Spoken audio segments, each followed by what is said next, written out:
So, you've probably seen the headlines, right? The photos are everywhere. But the story of Jonah Hill's latest transformation, it's about so much more than just his appearance. It's a story about art, anxiety, and where we draw the line. Let's break it down. It really all kicked off with this one headline from page 6. One question that just grabbed everyone's attention. Suddenly, new photos from a movie set sparked this huge wave of discussion online, and it all started right here. And look, while the photos are the thing grabbing all the headlines, they're really just the starting point for a much bigger and I think much more important conversation. We're talking professionalism, personal boundaries, and our own relationship with the people we see on screen. So let's get into it. All right, so first up, let's just cover the news that got this whole thing started. The photos themselves. These were taken on the set of his new film, which is called Cut Off. And the way the media is describing him has been, well, let's just say it's been dramatic. You're seeing words like unrecognizable, strikingly slimmed down, and even the skinniest he has ever been. It's pretty clear his new look has captured the public's attention in a huge way. But here's the thing you gotta remember. This is not the first time we've seen Jonah Hill go through a major physical transformation. Actually, if you look back, it's a huge part of his career, and it's always been about the work, about his art. Just take a look at this. Back in 2011, he lost 40 pounds for his role in Moneyball and got an Oscar nomination for it. Then, he gained it all back and more for War Dogs. After that, he started slimming down again, and he even told a funny story about calling Channing Tatum for advice, who apparently told him it was the simplest thing in the entire world. So you see, this isn't just random. It's an actor literally using his body as a tool to build a character. But, all these professional transformations have definitely come with a really high personal cost. He was super candid about it with Ellen DeGeneres a few years back, talking about just how much the public scrutiny affected him. And this quote, wow, it's not just a soundbite. It's a real window into the emotional toll of living your life in the public eye. And it's that whole history, that whole experience, that led Jonah Hill to make a very direct and very public request to, well, all of us.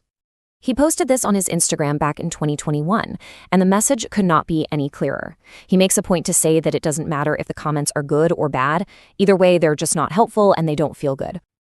So let's be really, really clear here. This has nothing to do with vanity. This is about self-preservation. Think about it. In an industry that's basically built on picking apart every single inch of its stars, what he did is actually a pretty radical act of setting a boundary. He's saying, my mental health is not up for public debate. And this isn't some abstract thing for him. In an open letter in 2022, Hill revealed that he's been suffering from anxiety attacks for almost 20 years, and that things like media appearances make them so much worse. So when he asks us not to comment on his body, he's not just asking for us to be polite. He's asking for help in managing a seriously debilitating condition. Okay, so with all of that really important personal context in mind, let's bring it back to the professional side of things. Because this latest transformation is, you guessed it, once again, for a role. This time, it's for his new film, Cut Off. And when I say his film, I really mean it.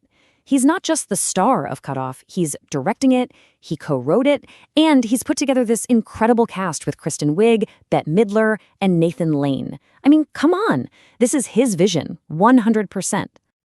So what's it about? Well, it's a comedy where he and Kristen Wiig play these super entitled twins whose wealthy parents finally cut them off financially. And knowing that, it suddenly helps to explain those kind of quirky 70s-style outfits in the set photos. It grounds his whole appearance in a specific character that he himself is creating. So, where does all this leave us? I mean, why are we so fascinated by stories like this? It's a question that really gets to the heart of our relationship with celebrities, and that super blurry line between public interest and a person's private life. It really boils down to this tension, right? On one side, you've got the media, and a public that wants to document and analyze every single thing an artist does, including these physical changes. But on the other side, you have an individual's right to just say, hey, that part of me is off limits. It's not for you. This whole story is about the clash between those two things. So here's the challenge for us, I think. Can we appreciate an artist's dedication without dissecting their body? Can we celebrate the work they do without crossing the very clear boundaries that they've set for their own well-being? It's a tough balance to strike for sure, but it's one we really need to figure out. And that brings us to the final question, the one we all kind of need to ask ourselves. In a world with 24/7 access to public figures, where do we draw the line? At what point does our curiosity just become an intrusion into someone's life? There's no easy answer, but it's definitely something we need to keep asking.